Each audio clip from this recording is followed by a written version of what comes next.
Let's go to this story now, and of course it is one of our top stories for the day. I'm joined by Batini Zaza Kabashe, chairperson of the Africa Diaspora Union. Of course, this is in relation to those refugees or people seeking to go back to their home countries, foreign nationals, I should say, in Cape Town.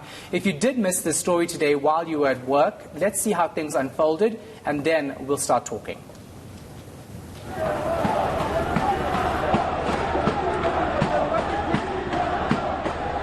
We came here protesting for our rights because we were refugees. And then xenophobia, they're killing us like fish. We're seeing a gentleman who's trying to console this child because she does not want to be separated from her mother. They're killing children, they're killing women. Look, women are naked. They want to drop water.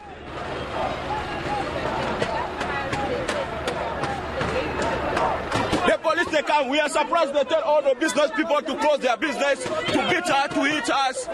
For what? What do we do? We didn't break anything here around.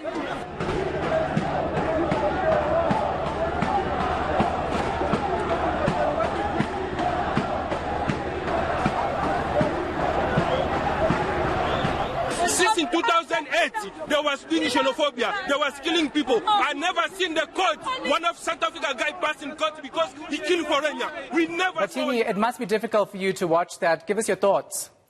What is happening in Cape Town is very unfortunate, and it's a situation that could have been prevented.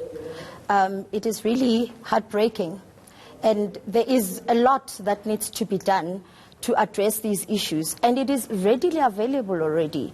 And us as the diaspora community are willing to sit down with government to discuss what really went wrong or what really is the problem. And we've also come up with some of the solutions, because at the end of the day, if you say you set a thief to catch a thief, then you need to sit down with the diaspora community and find solutions.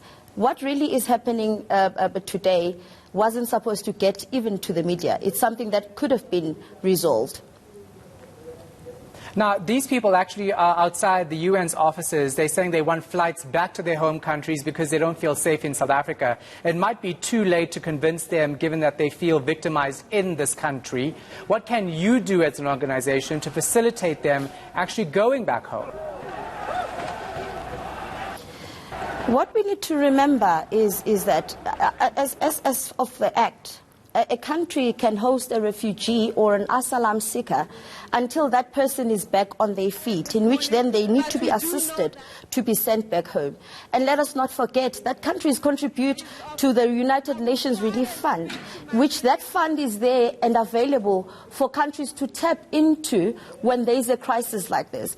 I do believe that that the state, South Africa, needs to then look at all those arenas into ensuring that these people are sent back home as they need to be sent back home. Because at the end of the day, this xenophobic attacks are putting their lives at risk, their livelihood and their businesses at risk as well.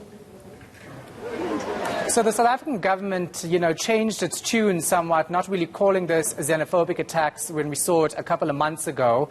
What's happening with our government right now in terms of trying to help these foreign nationals who basically feel helpless in this country? Do you think enough is being done in that regard? Not at all. Enough is. In fact, if on a scale of 1 to 5, I believe that just a little bit below 1 is done to assist and remedy the situation.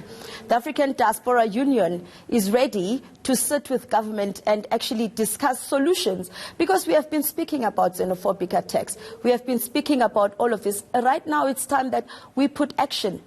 Because remember, if we don't act and integrate the immigrant society into our society, we are losing out on an opportunity of harvesting skills, of harvesting professionals that could actually put into the South African economy. Looking at it as it right now, the situation that is happening is hitting us very hard financially, and also the moral of South Africa.